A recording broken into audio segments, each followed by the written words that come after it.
Running, and we're live. Cool. Did you still want the music going in the background? Of course. So we got to get that going. I'm just gonna let this keep running because might as well. That's the wrong one.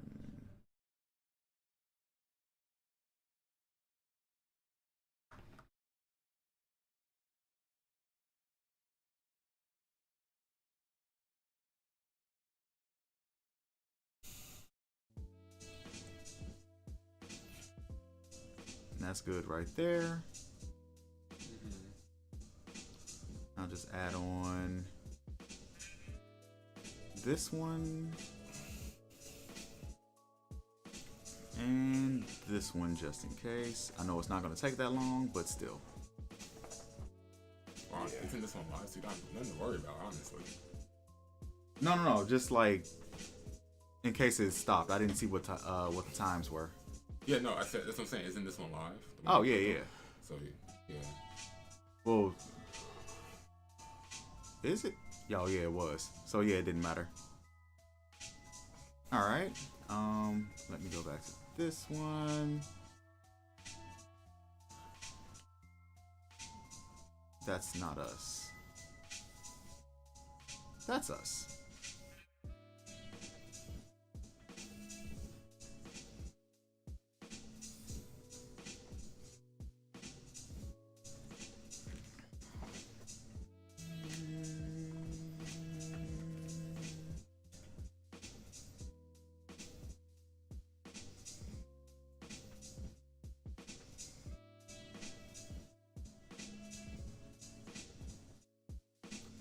There we go. Test. Yo. We will be hearing ourselves shortly. Hello. I'm gonna get this up and going. Hello, hi, hello, test, hello, hi. Hi 2, hi 3, hi C. Indeed. What's good, everybody? It's me here, Professor Zach, back at it again. Wait, why is it saying that it's... No, it's going. Gotta refresh it. Yeah. Forgot my earbuds today, so I don't feel comfortable replaying it on my phone aloud. I've got my volume down. So I was just gonna throw it on. No, it still says upcoming for me. I don't know why. Refresh it again. Because I'm looking at it right now. Yeah, I believe you. Yeah.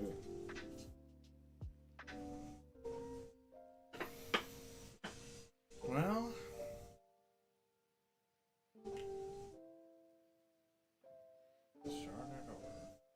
I mean, we might as well. alright. Yeah, I was gonna say that's why I said Professor Zach. Yeah. Master Adam Thomas here. Sorry, I was doing stuff. Brad, the cool guy. We're all punching in one more time. Yeah, back from our little lunch break, But please like, share, and subscribe. Hit us up, check us out at NightshiftBandits on all podcasting platforms. As well as perspectives discussions where we talk love life and relationships. Also, please donate to us. All links are in the description below. Thank you again for tuning in. Indeed, thanks for tuning in. And hey, I had something for this one special, but I forgot the word. So we're just gonna go with. There are times I like to do. We're heading back down to the cone beanie before we start our night shifts, but things are gonna get a little crazier today. yeah, Or at least they could be. They might. I mean, if you keep swinging that sword, Yeah. crowbar that in there. For sure. But yeah, Brian, I mean, this is... so... What are we talking about today? What's going on? So, today, in all the years that I've been following anime and manga, I begin to get tired of all the constant tropes and the constant pitfalls that we see in the industry these days. And while anime has truly found itself in the mainstream, there are still little outlets of works outside Japan that often go unnoticed. I'm talking about manhwa, which is just the Korean word for manga or comics. We're focusing on a few titles from South Korea. One that is, I mean, if the image you're seeing isn't a dead giveaway, one of the titles we're discussing, which we'll get to that. We'll get to that in a bit. Bear with me, because what Solo Leveling brought us was something of a trend, much like how with manga you have isekai, as we've talked about in the past, and then after that we also have this sort of modern fantasy sci-fi fiction blend, and that is like this. And the first title I'm going to talk about is very similar to our final entry. And although I think personally, and Zach agrees with me, that we like this one a bit better than Solo Leveling, and that's called I Used to Be a Boss in a Dungeon, but then I became an adventurer. I do not have any quick way to say that, so we just call it I Used to Be a Boss. It's been very popular for a while. And as the title implies, this is a story similar to Solo Leveling. However, it's from the perspective of a dungeon boss, so it's the same type of premise.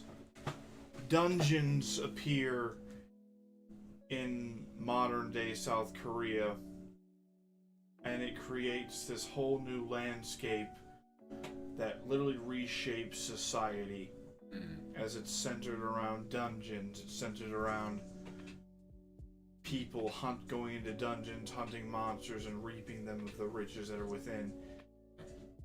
All of that's there, but it's from the perspective of a person who used to be a dungeon boss.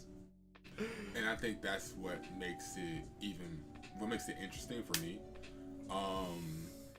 And also too, just the way, if I gotta jump ahead a little bit, the way it starts off. Like, you just see adventurer from adventurer just coming in, different personalities. Yeah, you just see all these people coming in, and like the main character, who at this point we will call Baphomet, because that's literally what he's called. That's literally his name. Yeah. Okay. And yeah. If anyone who knows what Baphomet is, it's pretty self-explanatory what he looked like. Yeah. Giant, menacing figure, black fur, big horns. It's a Yu-Gi-Oh card. Blood red eyes. Now imagine a big evil goat. Yeah, just big evil goat that is basically Kratos on steroids. If that I think that's a very good way to look at Baphomet, just because of his weapons and how they're shaped. Yeah. So Baphomet is the boss of a dungeon, and as Zach said, it starts off with all these different adventures just coming in, and like you have this crazy setup, right? And now you just give him the personality of, I like to compare him to Hellboy. Okay. He's like, you're why I'm getting up today. And like, Baphomet's the boss of a dungeon, and he's stuck doing the same thing every day, just sitting in a boss room, waiting for all these annoying ass humans to show up, just so he can kill them. It's pretty much what the boss does before you arrive in a dungeon in the game, right? Because if you've played any MMO or any RPG, you know how the boss is just either sitting there or standing there, minding their own business. That's Baphomet. Yeah, that's what Baphomet does. He just sits there and waits for the adventurer, the player, the so-called hero to show up. Except in this case, life's not a storybook, and it's just this beautiful little montage of all these unique characters and all these trophy personalities just being absolutely murked by this guy who, I mean, he's a monster, so it's like he's not all sunshine and rainbows. Baphomet is an asshole, But he's also just really bored and really apathetic to everything because his sole existence is just to do that until one day he meets his match. And we all tend to meet our match some point in our lives. Usually. And it turns into this epic battle between him and this one guy. Beautiful panels. Beautiful panels. Beautiful. Some beautiful panel work. Beautiful, great art, and a fantastic story altogether. And it just ends with Baphomet and this guy basically fighting to a draw. Yeah. Well, I do want to mention, if I can hop back real quick, or rewind. So while Baphomet is fighting the various people that come through, which shout out to the little girl who got pissed off that the dungeon was so hard, and still lost against him. Yeah, like, I think my favorite was the old guy. Yeah, just have an anniversary. That guy, like, and then Baphomet just says, "And so then why the fuck did you come here?" Right. You should it's your anniversary. It's your funeral. Yep. But no, off one of the adventurers, he finds a smartphone. And then he begins learning about human society. Because he became curious. So, and shout outs to like the one adventurer. The one adventurer he spared there so he could learn how to use the damn thing. Right. And then he tried it, and Baphomet just killed him instantly. Yeah, no, like there's this whole thing. There's like, during the montage, this one guy he spares just so he could learn how to use the smartphone. Yeah. And then while he's engrossed in the smartphone, the guy tries to pull that typical cowardly move, and Baphomet's like, no, just smashes his head right then and there while not even looking at him. And that just shows how much power he has. Like, and what was funny too is that like when the guy was like, yeah, it has facial recognition, and the guy Baphomet pulls up the head of the adventurer so he can unlock the phone. Yeah, that's hilarious. I was like, that's hilarious. Yeah, it's hilarious. I love that. And then, anyways, fast forwarding, he eventually meets his match, and he fights this adventurer who's just super powerful, commands this. Yeah, like a blue flame. This magical blue fire. Yeah. And Baphomet's pulling out all the stops. He's unleashing all of his power, throwing wielding every weapon he has against this guy. Magical spells, just all of it. Magic, weapons. Although I will say Baphomet's more of a fighter than a magician. Yeah. Magic isn't his forte. Yeah, you could definitely tell like he has some, but it's like he's brawler. He's a brawler. Yeah. He's a okay. Bit of a weapons master. Yeah, because the one thing that we haven't mentioned yet, and it kind of sounds like this already, is that this is kind of MMO-ish. Oh, yeah, very MMO-like. Yeah, because actually a little bit just to give this detail during the fight, Baphomet starts to have a wish of, yo, I actually want to check out the outside world. So you know how in solo leveling, Jinwoo, he has like a little screen. Oh, those screens that pop up and everything. Yeah. He starts to develop his, except it's red, but it's like faded into it. But other characters, like the other adventures, have that screen. Yeah. Okay. And eventually, once he fights this super powerful adventure player, whatever they're called, to a draw, they both die. Yeah. But Baphomet's given a chance. Yeah. All right. Well, I thought it was that the adventurer thought he killed Baphomet, but then Baphomet came right behind him and then he killed him. Yeah, and then killed him because that's when you made the wish of, yo, I actually want to check out the outside world. And then the system actually said, okay, kill the adventurer. I think the adventurer's name was Raven or something. Yes. So he ripped out Raven's heart, and then the tower was already about to fall over because he killed Baphomet, who's the boss of the tower. Yeah. Who's the boss of the dungeon. But then, Baphomet made that one slick move. Tower still fell. But what happened was that the police, not to take away from you, Brian, I'm sorry. No, go what happened was that the police, checking out the rubble and everything, they're like, hey, what's going on here? Checking for any adventurers. They were talking about how, like, this is the one dungeon where a lot of adventurers just die because Baphomet's that powerful. Right. Baphomet's Yeah. Pretty bad. Yeah, and then they find a human just standing there in the rubble. They're like, "Hey, sir, you good over there? What's your name?" He turns around. He's like, "I'm Baphomet." I kind of figured that. Yeah. And of course, all the girls are gonna love it. He's that cutesy. Oh anime. yeah. Yeah. Nope. Yeah. Nope. Nope. No. Once he becomes a human, he tries to live off the fact he tried to claim that he conquered the dungeon himself, and then people realize, that's Cap. He's full of shit.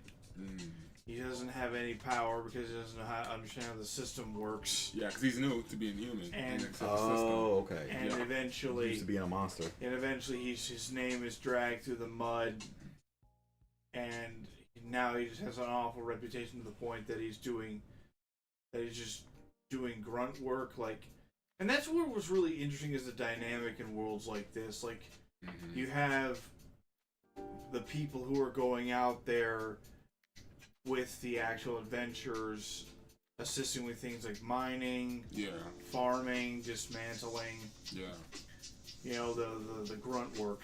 Right. Yeah, and that's what he finds himself doing. He's in a dungeon mining for, I forget what the materials are called in that world. It's been a while for me. I did not have the chance to catch up, which is sad, but I still remember the profound impact it had on me. Because, Baphomet's just a character that, he's living, he wants to live his best life. He's finally free from what he was stuck in. Yeah. And I guess I'll go into a quick spoiler here, is that Baphomet actually was a minion to that dungeon's former boss, and eventually he worked his way up and tricked that boss by, I don't remember what he didn't kill him, but the story is that eventually he tricked this guy and took the boss spot for himself. Okay. So pretty much him going to being human, he's kind of rebuilding himself back up, going through a similar journey. Yeah, he just wanted to change, and he got his change, but then things more or less came the same, and now he's not trapped. He's finally out there in the world. What he wanted to do, and all kinds of the crazy things that go on is mostly just him salvaging his reputation back. He knows people don't like him. He doesn't give a shit. But there's also another reason why, because eventually he gets recruited by the association. Okay. They're like the national government agency that handles all the hunters or players or whatever they're called. Similar to solo leveling. Yes, very similar. Yeah, it's same dynamic. Okay. Same type of world setup. Are they set in the same world, or is it two different worlds? No, two different worlds. Okay. Yeah. It could be the same. Who knows? But in this point, he's recruited for one specific reason, and that reason is to find players who have essentially they like to butter it up, saying that they've strayed from the path of what a hunter is. Basically, people who use their abilities to break the law. Okay. So they want him, serial killers, people that normal people in the law can't really deal with by normal means. So while making him a ranker in a guild that they're sponsoring, but his main goal, his main purpose is to handle these people because he's at the bottom rung of the rankings, but he's stupid powerful.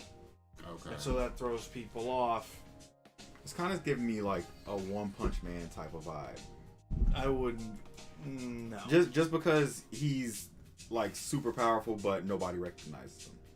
Well, it's still. Everybody recognizes him. That's the thing. Oh, okay. He has a bad reputation in the world of hunters. So remember his name was dragged through the mud, so everyone calls him a faker.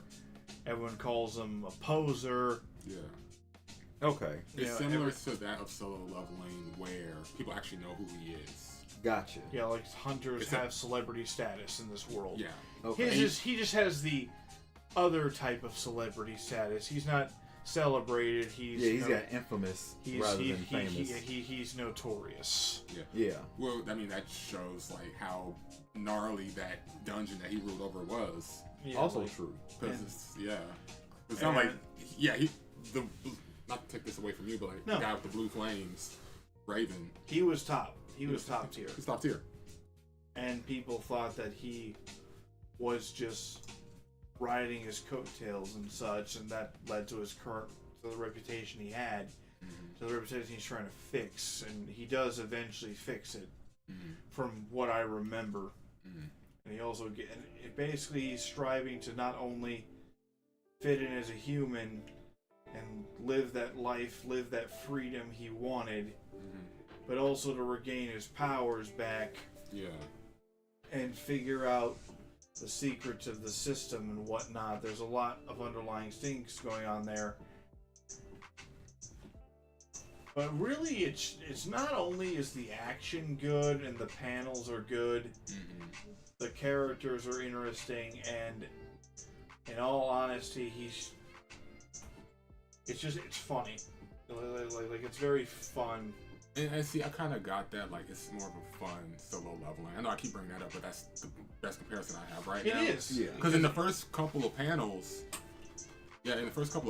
like, you get the sense of how fun it is, not from the character, but from the dialogue as well. From the dialogue and from seeing it from the perspective of something you don't expect. And that's what I really love about manhwa, especially these days. There are so many crazy stories out there that no one else would consider.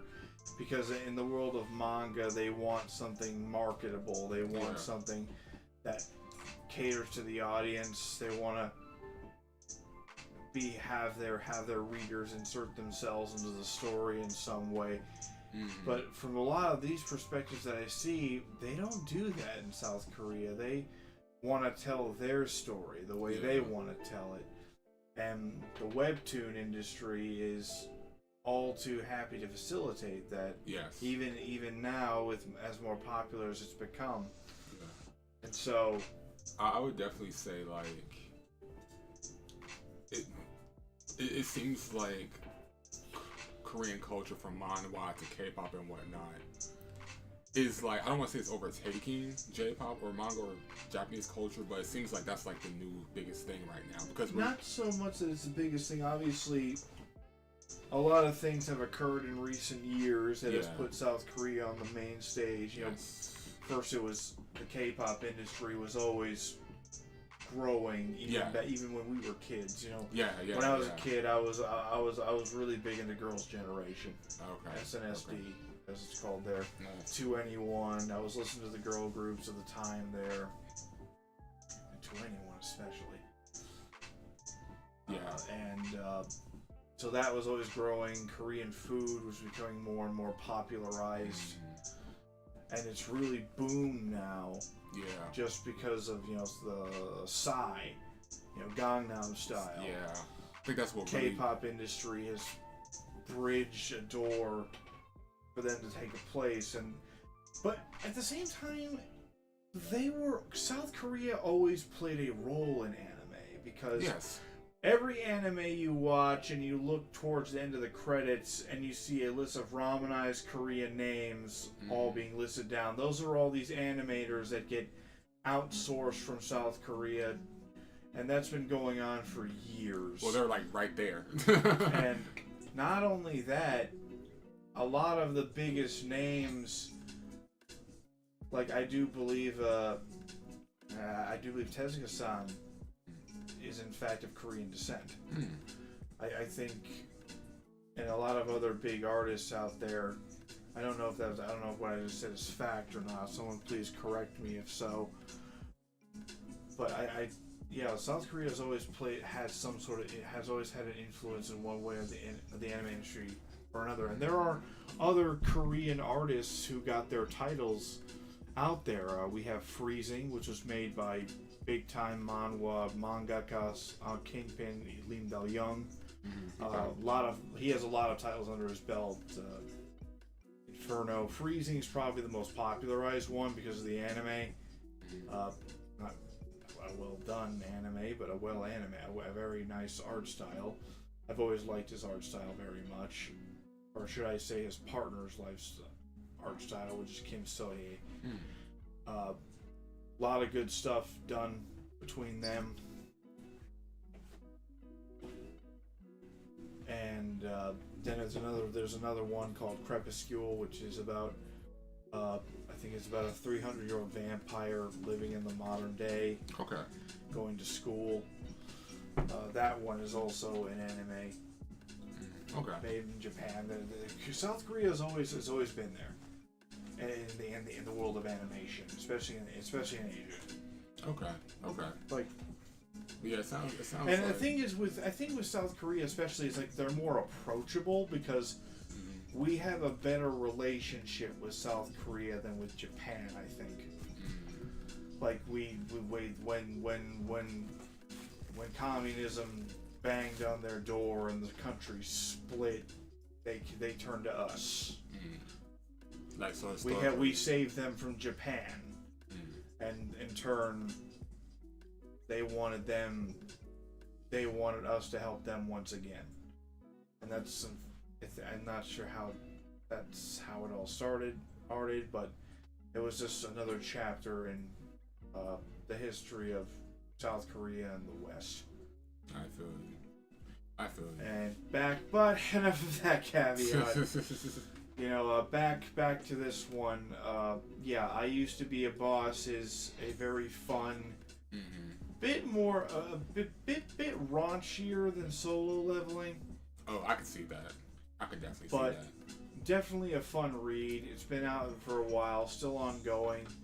I definitely recommend it to you guys.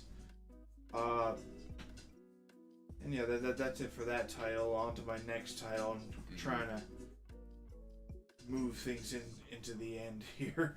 Go for it. So the next title is not in the same sense as Solo Leveling. It's a very nice fantasy series that I've come to like very much. It's definitely more lighthearted than I would say Solo Leveling. Yeah, Solo Leveling is edge. Solo Leveling is peak edginess. Yeah, it really is. And I used to be a boss. It's just like it is far more lighthearted. It is. And like there was another one that I like.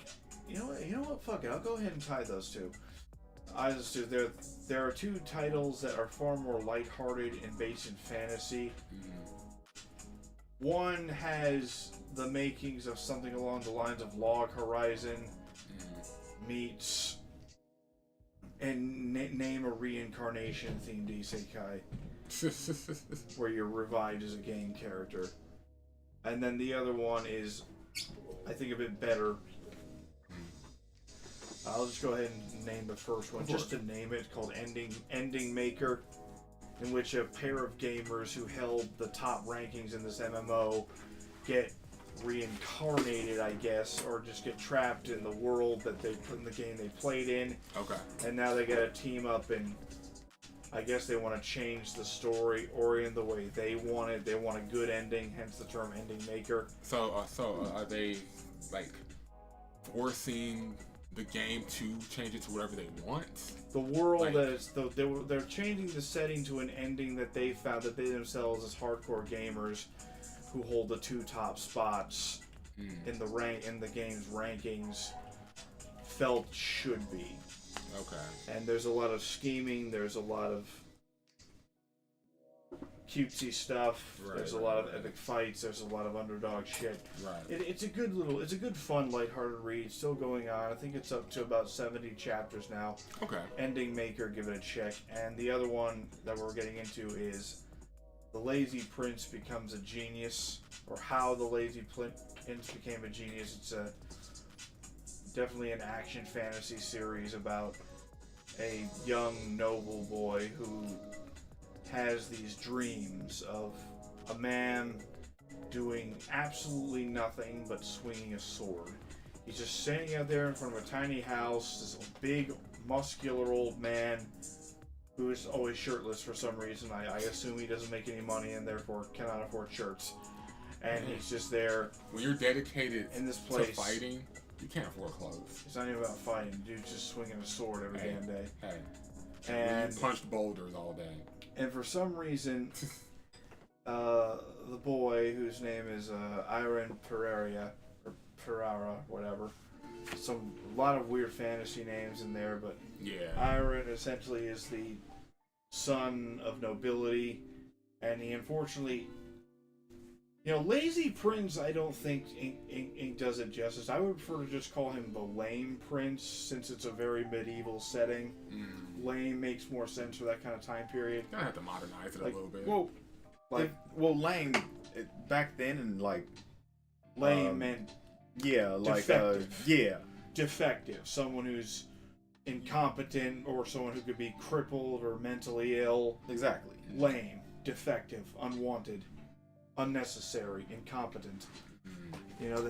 Lame has a lot of out of meanings, but I feel like that's just my personal opinion. This is just my personal opinion here, folks.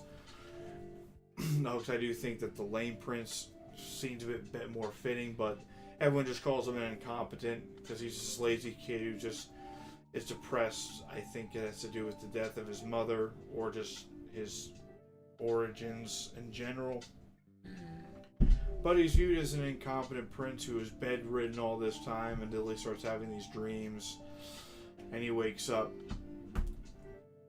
and something starts to change in him. He starts wanting to change himself, and it turns into this long journey of Iron eventually starting to swing a sword, and eventually that swinging a sword turns into him killing monsters, and that killing monsters eventually earns him the attention of a certain shape-shifting witch, of course, and starts an adventure going to an academy. The typical shonen, that typical school shonen slice of life fantasy build up. Imagine Harry Potter but with swords. He goes to this fantasy school to learn spirit sword arts, or sacred sword arts, and he meets friends.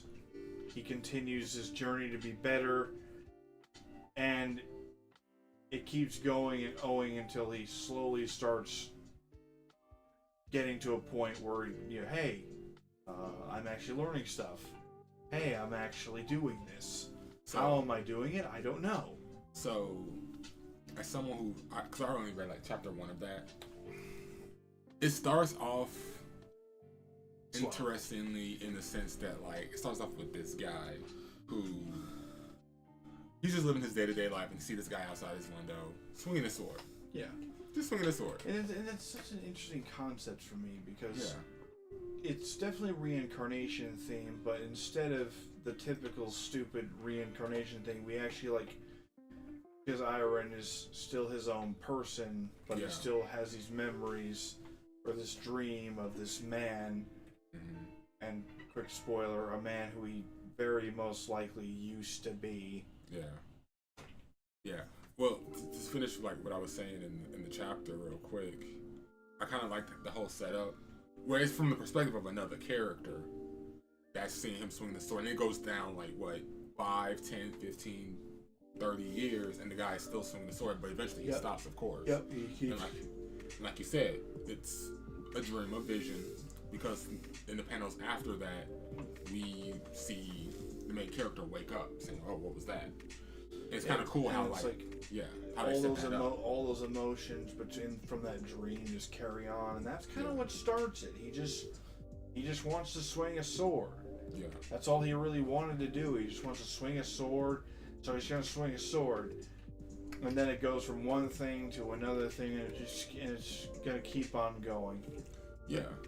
I think the author's on a hiatus of some sort right now, because I haven't seen any releases of it in a while. But yeah, how the Lazy Prince became a genius is definitely a nice, fun, classic shonen fantasy. Another nice reading recommendation, but there are so many things. It does a lot of the classic tropes well, but from a perspective and a concept that isn't very touched upon that I see in Japanese works. Like he's not OP. He literally works his ass off and develops his incredible power. But that seems to be the whole every point. Discovery. That seems to be the whole point. Is that like yes. the thesis statement of that of the story is that you see the guy just outside of the window, just swinging, doing the same swing outside for years and years. Swing. And one thing I noticed in the art is that like the swings get a little bit more elaborate. Yep. As time goes on. You know, so that's what caught my attention. So the fact that you're saying like, nah, he has to work for everything. Yeah. You know, he's the character that's got to work for it. Yeah, I mean, it reflects that in chapter 1. You know, so I can only imagine how he is throughout the chapters. Which one thing I'm noticing about all these manhwas is that the characters have to work for it naturally. It seems like a lot of them like to have to work for it in a natural sense. I wouldn't say that there's anything particularly unique about this title. Okay. Aside from the perspective, because there is other manga title that has some similar premise, but not quite as what's the word I'm looking for? It's not like he's talking to this person. It's not like it's not like that this person has a presence of his own in the beginning, at least. Because Iron, the main character, he's just sort of being influenced by this dream and the emotions he gets from this dream. He creates a sense of restlessness and a sense of doubt, like, what am I doing? Why am I here? And that's a question I think we all ask ourselves every day. You know, well, why are we getting up in the morning? Is there a reason to get up? Should we even be doing anything at all? Is life really worth living? Yeah. If we're not doing something worthwhile within every waking moment of it.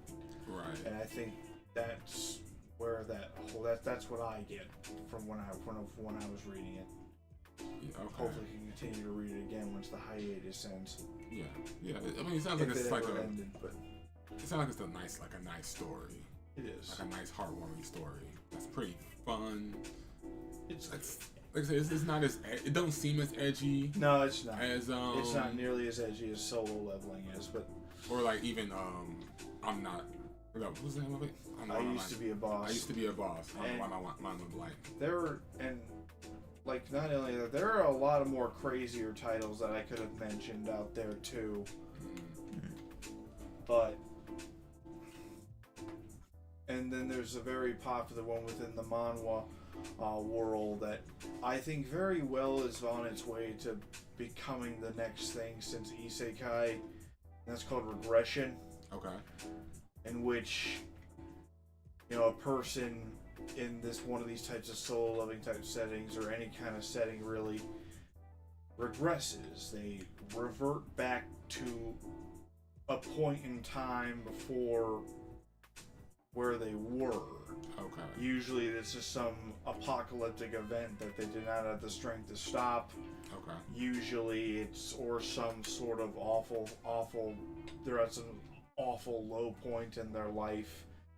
It's kind of like a Groundhog Day thing. Like they just wake up in their younger selves with the memories of the future, or an alternate future, if you will. And now they have this opportunity. And imagine if you had that opportunity. You essentially wake up with a roadmap of what not to do. That led you to that point of where you were from where you are now.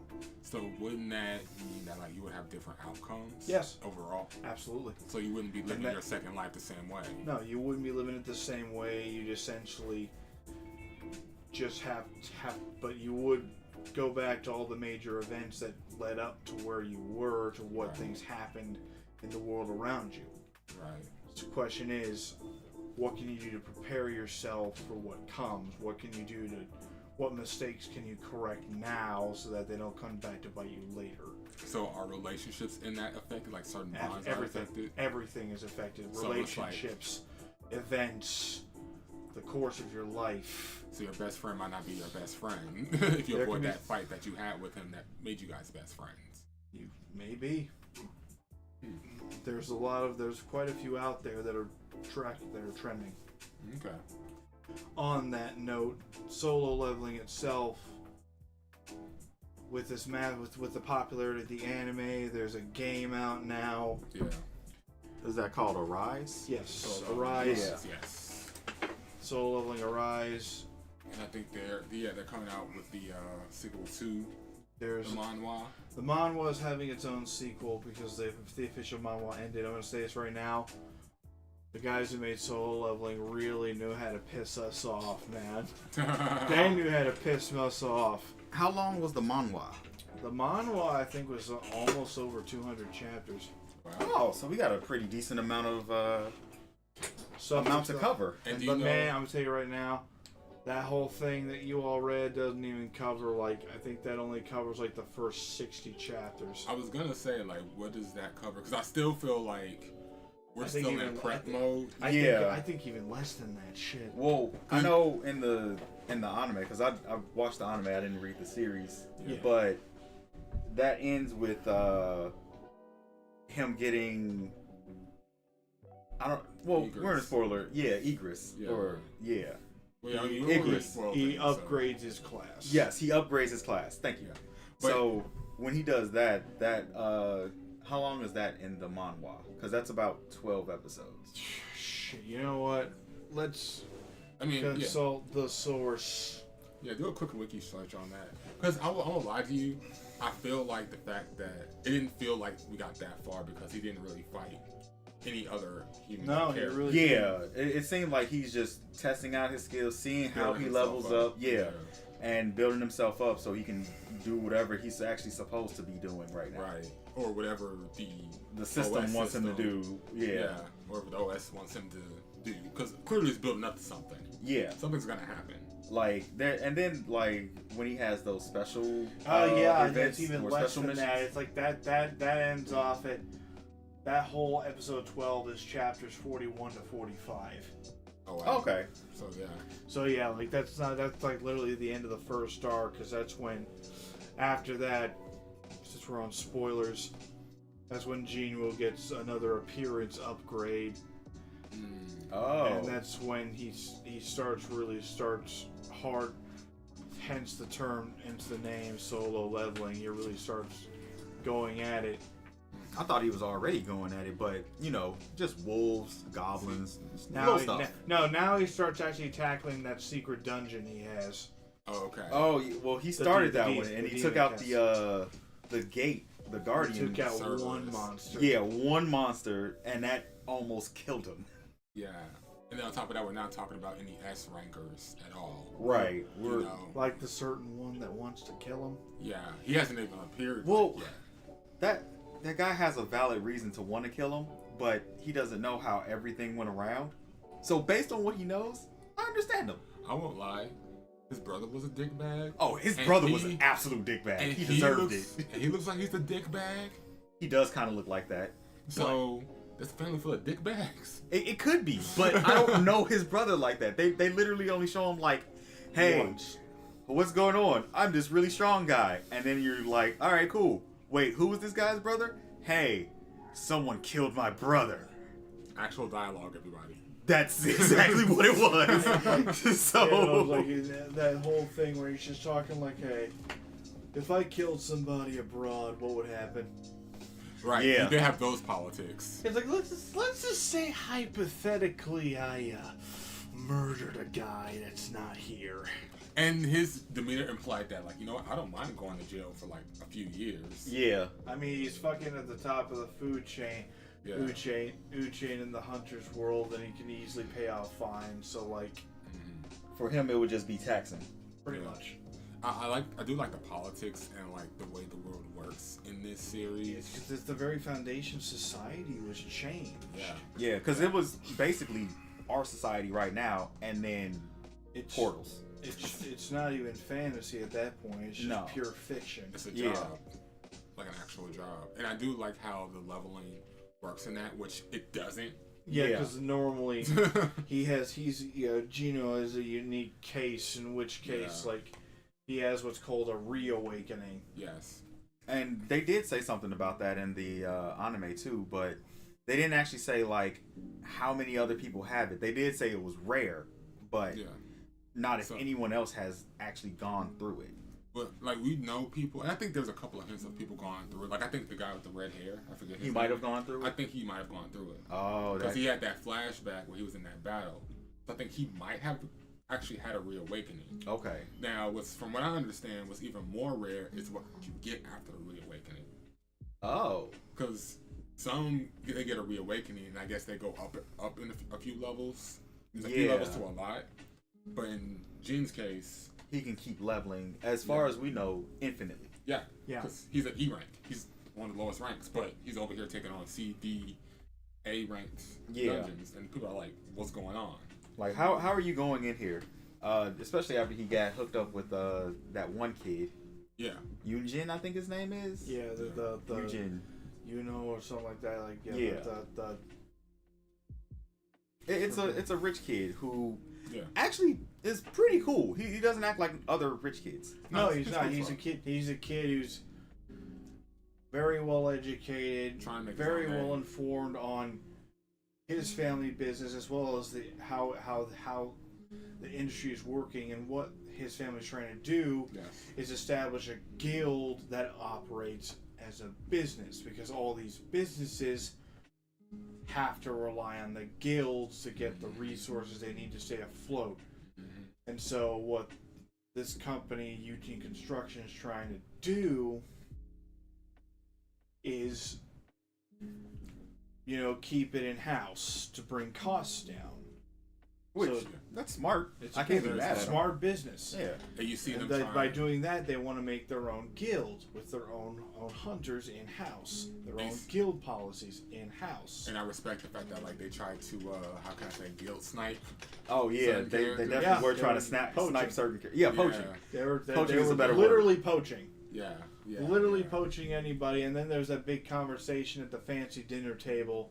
Oh, with his brother and father? Yeah, how talking poaching people from Europe and the Middle East. I'm like, and the kid said it himself, that's really smart. Yeah. Like, oh, you went outside the country. Yeah, I should have done that. Crap.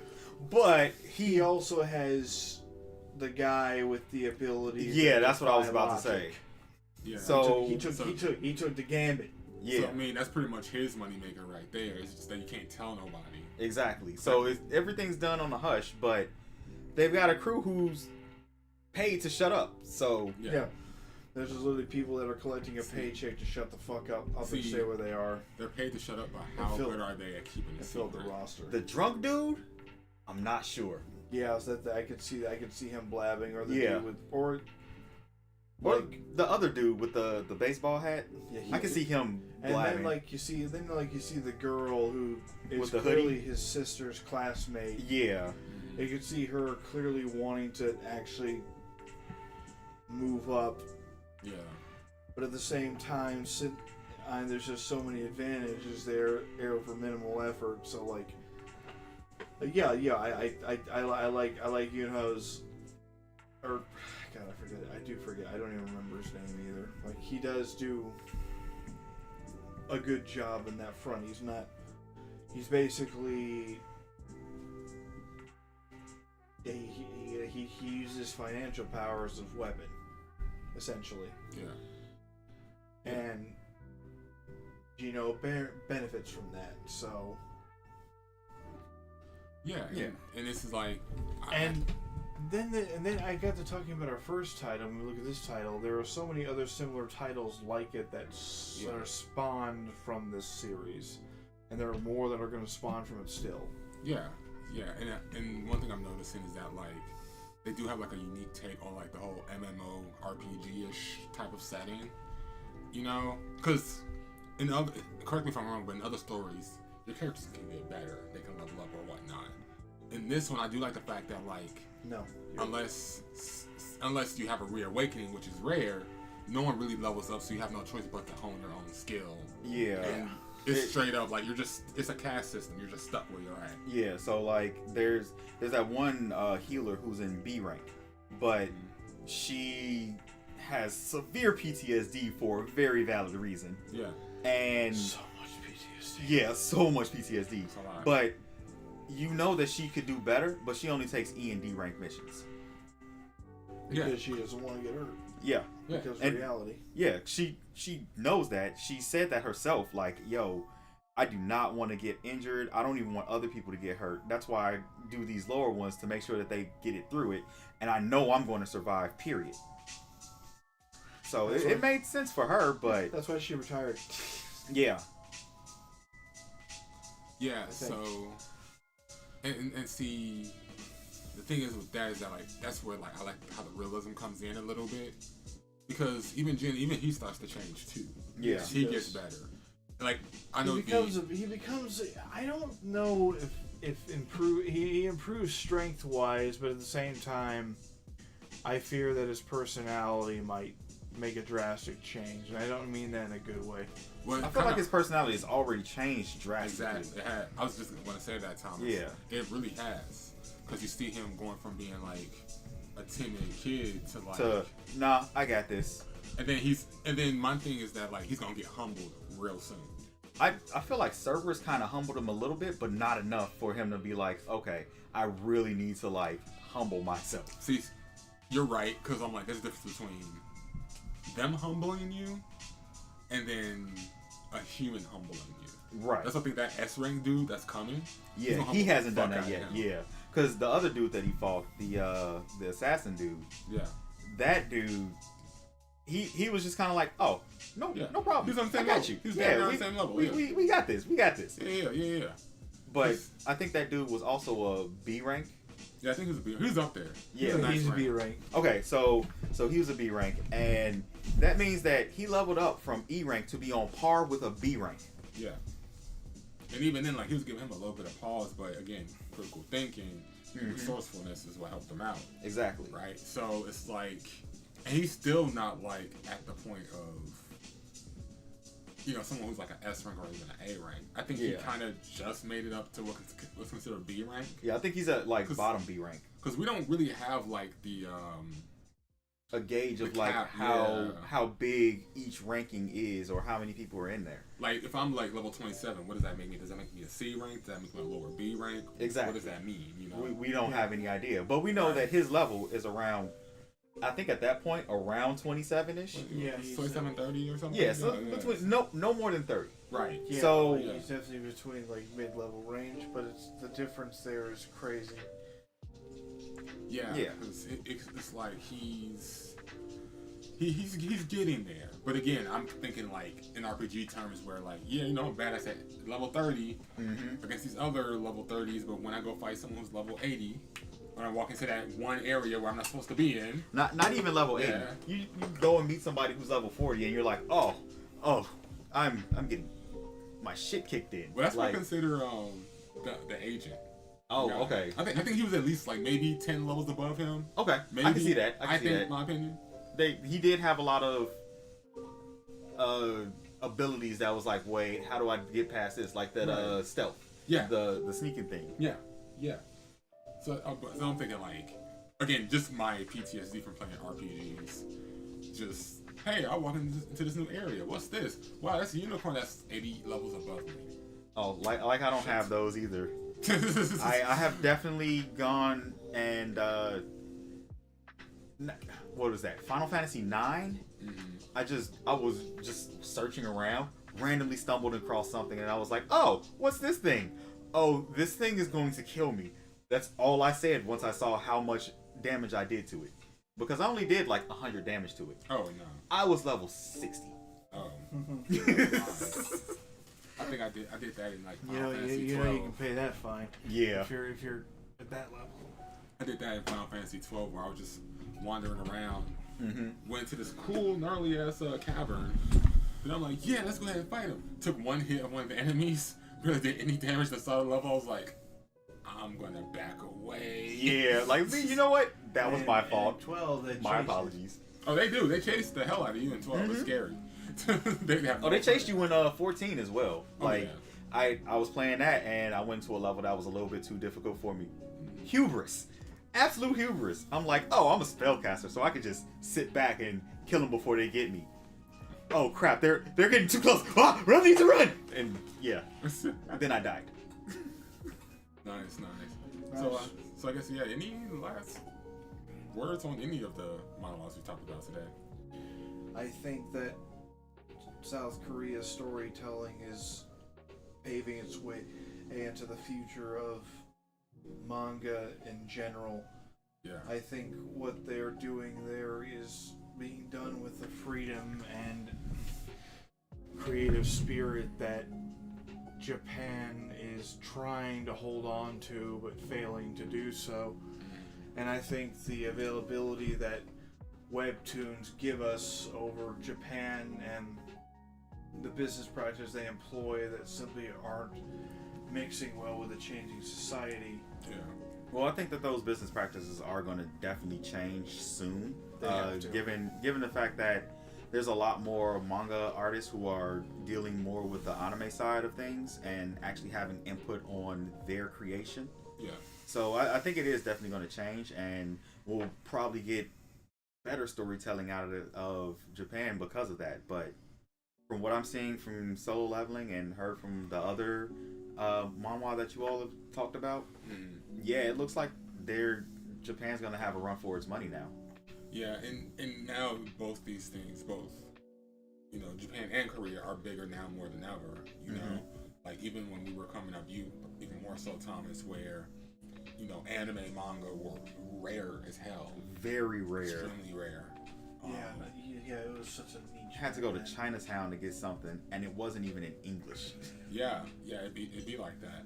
And so now we have like whole streaming services dedicated. Hell, one famous streaming service went from being technically a pirated site to being, hey, we're legit now. You know, so it's like it's definitely a new world. And then now we're starting to see Korea really, move Korea's up. really starting to come out there. And I won't lie, like a lot of the stuff is pretty unique. It's pretty cool. And then of course, again, anime mainstream right now, like it's just like with the Marvel movies or superheroes. It's now cool to like anime. Like I see so many people with Akatsuki shirts. Oh yeah, people who never Attack on Titan. I have two co-workers that wear nothing but anime paraphernalia all the time. Well, that's nothing new really. Right. But it's the people who, for most of what they do, not anime related at all. But they'll wear themselves a Naruto Uzumaki shirt with that same image of him yelling, I guess. Yup, that believe it, where he's messing with his headband or some shit. Got a kunai in the other hand. Yeah. You know the picture. Yeah. So it's like it's definitely more mainstream now than like just ever. And people are gonna be pissed off about it, but Naruto is the new generation's Dragon Ball. Like I literally see Naruto every fucking where. One Piece is everywhere. I actually called that Naruto. This was back when I was in college, when Naruto first started. Yeah. I saw it and I was like, oh, this is the new Dragon Ball for you all. Okay, cool. And kept watching it because I was like, I saw that and I was like, this is going to be great. Yeah, and it was great. Yeah. It's been spanned like what, a decade and a half? Makes sense. Almost 20 years. Yeah, because then you got Boruto too. So no, it came out when I was 20. Right. Okay. And I'm 40 now, so 20 years ago is when Naruto happened. Yeah, and then attach Boruto to that. Yeah, then you got the extra little bit of time, and you're bringing in the newer generation. Think of that like Super, because both of them kind of sucked. Yeah. That's funny. But yeah, then One Piece has its own thing going on. That's been spanning since I was a kid. Yeah. So I think it's just now starting to end. I guess that's what I heard. I don't know for sure. Yeah. Like they think Oda says he's on his final arc. I'm completing the fifth one. How long was that gonna take? Is that gonna take? I don't know. 10 years. I do not know. Well, all I can say is Oda has been steadfast in his work compared to the others. Because I won't lie, One Piece is popular now more than ever. Yeah. Like, it's up there. It's still the number one anime right now. Oda outlasting everyone else. Yeah. I think the last of the Toriyama generation, the people that were taught by Toriyama, I should say. He's like DSP. He's outlasting everybody. Yeah. And it's going to come to an end, and I don't know what's going to happen after that, if he's going to keep going, if he's going to do something else. I mean, I'll be honest with you, not to like go down this rabbit hole, but One Piece do anything else? He doesn't. One Piece is a money maker right now. It's like Dragon Ball. You can sit back and relax, and yeah, you can create more stuff if you want to, but you can sit back and relax. You know, the Netflix series just started. Mm-hmm. You know, I think they're remaking the anime, aren't they, or something like that? That's what I heard, that they're redoing it. Or something along those lines. They need to redo Detective Conan. They do. Man, Detective Conan actually has more chapters than One Piece still, I think. Yes, it's still ongoing. I was going to say, it is still ongoing. Like, doesn't it have like almost 2,000 chapters now? I think almost 2,000 chapters and over 1,500 episodes and movies. Yeah, so that's going well too. That's wild. Yeah, so good for you. Right. I got nothing else to say on that one. Good for you. Real, man. It's not dying out yet, but again, seeing solo leveling take place on the mainstream stage, gives me hope for more or manhwa like it to come out into the future. I'd like to see the legendary Spear Knight as an anime. I'd like to see. I used to be a boss. As an anime, I'd like to see The Lazy Prince as an anime. Like, I'd like to see more of that in the future, and hopefully one day, you know, maybe non-Asians like us could be producing our own full-scale animes one day. There's a black-owned anime company already, so I know. Studio Dars. Yeah. Yeah. And hopefully you'll see more like them out there. Actually, absolutely. The first work that I've seen them do was that Weekend video. Yeah, I remember that one. Yeah, and amazing art. Amazing work. Yeah. But all right, boys, let's go ahead and end it off here. Yep, guys. This is it, guys. NightshiftBandits on solo leveling and manhwa. And friends. This friends. And manhwa friends. Another day. Come back from the Konbini. Thank you all for tuning in. Thank you all for listening to my weird ass and these guys. Yeah. Once again, guys, don't forget to subscribe to our channel. Really would help us out. Mm-hmm. And be sure to check out everything we have in our link tree. If you want to stay updated on what we're doing. Check out our sister podcast, Perspective Discussions, for any advice pertaining to love, life, and or relationships. And if possible but never expected, please donate whatever you can. Again, double check the link tree. Thank you all again, once again, so much. This is the NightshiftBandits. We're punching out so you all can punch in. You guys enjoy your night shifts. Don't work too hard. 2-piece and elbow grease. Like and subscribe. Bye. Later.